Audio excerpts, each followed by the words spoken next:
1947 Christmas సందర్భం పశ్చిమ వర్జీనియాలోని ఫెయెటివిల్లేలో గాలి చల్లగా ఉంది. వారి ఇంటి లోప సోల్డర్ కుటుంబం రాత్రి కోసం సిద్ధమవుతోంది. చిన్నారి సివియా శాంతా కోసం ఎదురుచూస్తూ మేలుకుని ఉండాలని కోరుకుంది. మధ్యరాత్రి సమయంలో జెన్నీ పైకప్పుప ఏదో శబ్దం వినిపించింది. కొన్ని నిమిషాల తర్వాత ఫోన్ రింగ్ అయింది. జార్జ్ ఫోన్ ఎత్తాడు. ఒక మహిన్స్వరం తెలియని వ్యక్తి కోసం అడిగింది. లైన్ తెగిపోయింది. వింత వాసన గాలని నింపింది. తీవ్రయు తిలుపుకి నుండి పగులు వస్తున్నాయి. ఇల్లు మంటలో చీక్కుకుంది. అతనికి భయం వేసింది. వారు కిటికీలలో లోపల చీక్కుకుపోయారు. జార్జ్ వారి పేర్లు అరుస్తూ ఉన్నారు. నీచెన నేలపై విరిగిపడి ఉంది. నిరాశతో అతను గోడలను గిరి చూశారు. భారీ అగ్ని జ్వాలలు చెలరేగి అన్ని బూడిద చేసింది. సోల్డర్ ఇంటి షిఫిలప తెల్లవారుజామున ఆ చిన్న పట్టణం దురిదంలో మునిగిపోయింది. అగ్నిమాపక అధికారి దర్యాప్తు ప్రారంభించారు. అధికారిక కారణం విద్యుత్ వైరింగ్ లో లోపం. అయినప్పటికీ ఏదో సరిగా లేదు. అనేక అనుమానాలు సంపూర్ణ స్థలాన్ని చుట్టుముట్టాయి. ఫోన్ లైన్ మొదటగా భావించారు, కానీ అది కాదు. దాన్ని చుంబరంగా కత్తిరించారు. సాక్షులు ఆందోళనకరమైన విషయాలను వెల్లడించారు. సోల్డర్ ఇంటికి దారితీసే రహదారిపై ఒక వింత కారు ఆగి ఉన్నట్లు తెలిసింది. అగ్ని ప్రమాదానికి ముందు వారాల్లో తెలియని వ్యక్తులు పిల్లలను గమనిస్తున్నట్లు స్థానికులు గుర్తు చేసుకున్నారు. పుకార్లు మొదలయ్యాయి. ఎవరైనా ఉద్దేశపూర్వకంగా నిప్పు పెట్టారా? ఇది దురదృష్టవశాత్తు జరిగిన ప్రమాదమా కాదా? ఏదో తప్పు జరిగిందనే భావనను సోల్డర్స్ వదిలించుకోలేకపోయారు. వారి పిల్లలు ఏదో విధంగా అగ్ని నుండి తప్పించుకున్నారనే ఆశతో వారు ఉన్నారు. కానీ రోజులు వారాలు నెలలుగా మారిన ఆశయం మరింతగా తీవ్రమైంది.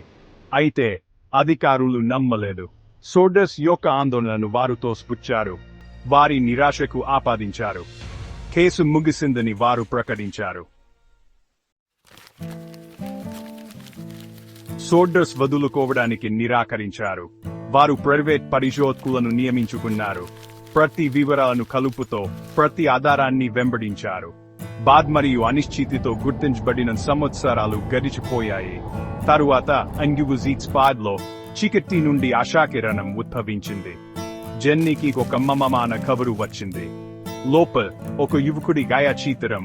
అతని ముఖం వారి తప్పపోయిన కుమారుడు లూయిస్తో ఆశ్చర్యకరంగా సమానంగా ఉంది. వెనుక భాగంలో చేతితో రాసిన గమనిక లూయిస్ సోల్డర్. నేను సోదరుడు ఫ్రాంకీని ప్రేమిస్తున్నాను. ఇలి బైస్ ఏ డైన్ ఒత్రాలు లేదా అమసపై. సోల్డర్స్ ఉత్సాహంగా మరియు భయంతో ఉన్నారు. ఇన్ని సంవత్సరాల తరువాత బతికి ఉన్న వారి కొడుకు ఇదేనా? వారు ఆధారాన్ని అనుసరించడానికి ఒక ప్రైవేట్ డిటెక్టివ్ ను నియమించుకున్నారు, కానీ ఆధారం దొరకలేదు. పంపిన వారి గుర్తింపు మరియు చిత్రంలో ఉన్న యువకుడు రహస్యంగానే ఉన్నారు. ఈ కొత్తగా కనుగొన్న ఆస్తో సోల్డర్స్ వారి పూర్వపు ఇంటి స్థలం దగ్గర ఒక బిల్ బోర్డ్ ను నిర్మించారు. ఇది తప్పిపోయిన పిల్లల చిత్రాలను ప్రదర్శించింది. ఏదైనా సమాచారం కోసం బహుమతిని అందిస్తుంది. సంవత్సరాలు గడిచిపోయాయి మరియు బిల్ బోర్డ్ కుటుంబంపై సంభవించిన విషాదాన్ని గుర్తుచేసేలా మారింది. పర్యాటకులు మరియు స్థానికులు సమానంగా ఆగిపోయారు. వారి ముఖాలు ఉత్సుకత మరియు దుఃఖంతో నిండిపోయాయి. 4వ విభాగం ఒక తల్లి యొక్క డ్యూన్గో విశ్వాసం. జెన్నీ సోల్డర్ ఎప్పుడూ ఆశను కోల్పోలేదు. ఆమె పిల్లల బెడ్ రూములను తాకుండా ఉంచింది. వారు ఏ రోజైనా తిరిగి వచ్చినట్లయితే వారి బొమ్మలను జాగ్రత్తగా అమర్చింది. ఆమె దర్యాప్తు వెనుక చోద శక్తిగా మారింది. ఆమె దుచాంగ్ ఉక్కు సంకల్పంగా మారింది. ఆమె అథకంగా అధికారులను సంప్రదించింది, లేడ్లు రాసింది మరియు లెక్కలేనన్ని ఇంటర్వ్యూలు ఇచ్చింది. ఆమె శివరన్ దుచాన్ మరియు కోపం రెండింటితో వణుకుతోంది. కొందరు ఆమెను ఒక కల్పనను అంటిపెట్టుకుని ఉన్నందు దీత తల్లిగా తోసిపుచ్చారు.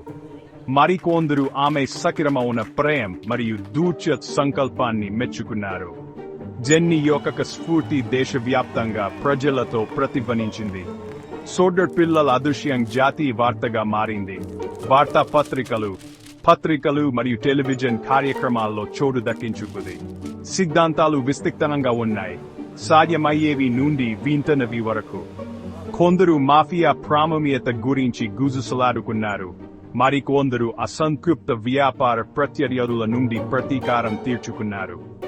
కొందరు స్థానిక శ్మశానవారిక కార్యకర్తవైపు వేలు చూపిస్తూ పిల్లల మృతదేహాలను పాతిపెట్టానని అంగీకరించాడని పేర్కొన్నారు. అయినప్పటికీ లెక్కలేనన్ని సిద్ధాంతాలు మరియు అంతులేని యహాగానాలు ఉన్నప్పటికీ నిజం అస్పష్టంగానే ఉంది. సోల్డర్ పిల్లల అదృశ్యం యొక్క రహస్యం కొనసాగింది. కొన్ని గాయాలు ఎప్పుడు నిజంగా నయం కామని చల్లగా గుర్తు చేస్తుంది. అదవ్ విభాగం ఆధారం చెల్లబడుతుంది. సంవత్సరాలు శతాబ్దాలుగా మారాయి మరియు ప్రతి సీజన్తో కేసు చెల్లబడింది. పెరుగుతున్న ప్రజా ఒత్తిడి ఉన్నప్పటికీ అధికారులు దుష్ప్రవర్తన జరిగిందని నమ్మలేదు.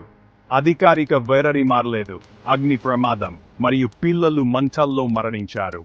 అయితే సోల్డర్స్ ఈ వివరణను అంగీకరించడానికి నిరాకరించారు. వారు ప్రతి ఆధారాన్ని అనుసరించారు, అది ఎంత చిన్నదిగా కనిపించినా. వారు ప్రతి ఆధారాన్ని అనుసరించారు, అది ఎంత చిన్నదిగా అనిపించినా. వారు పాత పత్రాలను పరిశీలించారు, సాక్షులను ఇంటర్వ్యూ చేశారు మరియు మానసిక నిపుణులను కూడా సంప్రదించారు. అయితే వారి ప్రయత్నాలు చివరికి విఫలమయ్యాయి. కాలగమనం వారి పిల్లల జారును మింగేసినట్లు అనిపించింది. సమాధానాలు లేకపోవడం వారి బాధను మరీ తీవ్రతరం చేసింది. వారి దూచాన్ని వారి జీవితాల ద్వారా ప్రతిధ్వనించే వెంటాడే శ్రావ్యంగా మార్చింది. ఒకప్పుడు వారి ఇంటిని ప్రకాశవంతం చేసిన క్రిస్మస్ లైట్లు ఇప్పుడు వారి జీవితాలపై దిగి వచ్చిన చీకటిని సూచిస్తాయి. ఒకప్పుడు నవ్వు మరియు ఆనందంతో నిండిపోయిన సెలవు దినం వారి భరించలేని నష్టాన్ని గుర్తు చేసేలా మారింది. డిన్నర్ టేబుల్ వద్ద ఖాళీ కుర్చీలు, నిష్పత్త బెడ్ రూమ్లు మరియు వారిపోయిన ఛాయాచిత్రాలు వారు ప్రేమించిన మరియు కోల్పోయిన పిల్లలను నిరంతరం గుర్తు చేస్తాయి. విభాగం చీకటిలో ప్రతిధ్వనులు. సోల్డర్ పిల్లల రహస్యం ఇంకా అపరిష్కృతంగానే ఉంది. వారి అదృశ్యం చుట్టూ ఉన్న చమత్కారాన్ని సమయం తగ్గించలేదు. ఈ కేసు ప్రజలను ఆకర్షిస్తుంది, పుస్తకాలు మరియు డాక్యుమెంటరీలను ప్రేరేపిస్తుంది. సిద్ధాంతాలు పుష్కలంగా ఉన్నాయి, కానీ ఏవి స్పష్టమైన సమాధానాలను అందించవు. సోల్డర్ ఇంటి దగ్ధమైన అవశేషాలు విషాదానికి చెల్లని నిదర్శనంగా నిలుస్తాయి. సోల్డర్ పిల్లల వారసత్వం వారిని ప్రేమించిన వారి హృదయాల్లో జీవిస్తుంది. వారి కథ ఆశ కొనసాగదని గుర్తు చేస్తుంది.